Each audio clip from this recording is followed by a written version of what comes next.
ঝিনাইদহে বাংলাদেশ জামায়াতে ইসলামী আয়োজিত বিক্ষোভ সমাবেশ ও মিছিল অনুষ্ঠিত হয়েছে। আজ শুক্রবার শহরের বিভিন্ন সড়ক প্রদক্ষিণ শেষে জেলা জামায়াতের উদ্যোগে এ সমাবেশ ও মিছিল অনুষ্ঠিত হয়। বৃহৎ এই কর্মসূচিতে জেলা জামায়াতের নেতৃবৃন্দ ছাড়াও উপজেলা, ইউনিয়ন ও ওয়ার্ড পর্যায়ের শত শত নেতাকর্মী অংশ নেন। হাতে ফেস্টন ও ব্যানার নিয়ে তারা নানান স্লোগান দেন। সমাবেশে বক্তারা বলেন, দেশের বর্তমান পরিস্থিতি ভয়াবহ রূপ নিয়েছে। জনগণের মৌলিক অধিকার আজ নিশ্চিহ্ন হয়েছে। অবাধ, সুষ্ঠু ও নিরপেক্ষ নির্বাচনের মাধ্যমে জনগণের ভোটাধিকার ফিরিয়ে আনা ছাড়া এ সংকট কাটানো সম্ভব নয়। বাংলাদেশ জামায়াতে ইসলামী ঘোষিত ৫ দফা দাবি দ্রুত বাস্তবায়নের জন্য সরকারের প্রতি আহ্বান জানান। এর মধ্যে রয়েছে গণতান্ত্রিক অধিকার নিশ্চিত করা। বক্তারা সতর্ক করে বলেন, দাবিগুলো মানা না হলে কঠোর আন্দোলন গড়ে তোলা হবে। কর্মসূচিতে জেলা জামায়াতের আমির, সেক্রেটারি, শুরা সদস্যসহ বিভিন্ন পর্যায়ের নেতারা উপস্থিত ছিলেন। সমাবেশ শেষে একটি বিক্ষোভ মিছিল শহরের প্রধান প্রধান সড়ক প্রদক্ষিণ করে।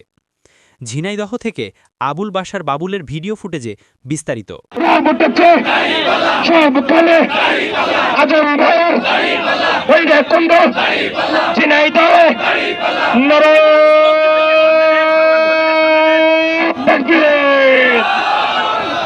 পুরাতন নিয়ম পদ্ধতি বাতিল করতে হবে।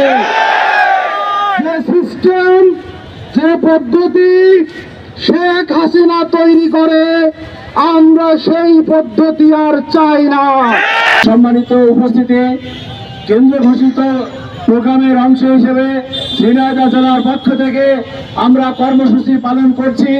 এই কর্মসূচিতে প্রধান অতিথি হিসেবে বক্তব্য রাখবেন আমাদের জেলার সংগ্রামী জেলা আমির এবং ঝিনাইদহ হরিণাকুণ্ড ২ আসনের সংগ্রামী কেন্দ্র মনোনীত সংসদ সদস্য প্রার্থী জনাব অধ্যাপক আলী আজম মোহাম্মদ আবু বকর। মঞ্চে উপস্থিত আছেন জেলা এবং শহর সদর নেতৃবৃন্দ। সামনে তৌহিদি জনতার একাংশ। আসসালামু আলাইকুম ওয়া রাহমাতুল্লাহ। সম্মানিত উপস্থিতি, আপনারা জানেন কেন্দ্র ৫ দফা দাবির আলোকে কর্মসূচি ঘোষণা করেছে। সংগ্রামী সাথী ও বন্ধুগণ, এই বাংলাদেশ নিয়ে এদেশের এক শ্রেণীর মানুষ বারবার ষড়যন্ত্র করেছে এবং এদেশের মানুষের প্রবের মাধ্যমে ফ্যাসিস্ট সরকারের পরিবর্তন হয়েছে ঠিকই, কিন্তু আজ পর্যন্ত ফ্যাসিস্ট ব্যবস্থা বাংলাদেশ থেকে উৎখাত হয় নাই। বাংলাদেশ জামাত ইসলামী যখন কেয়ারটেকার সিস্টেম নিয়ে আসলো তখন অনেকে বুঝতে চায়নি। ওই পাগলের বলতে পাগলের কাজ নাকি নিরপেক্ষ হয়? পাগল না সন্ন্যাসী? দেশের মানুষ নিরপেক্ষ হয় নাকি?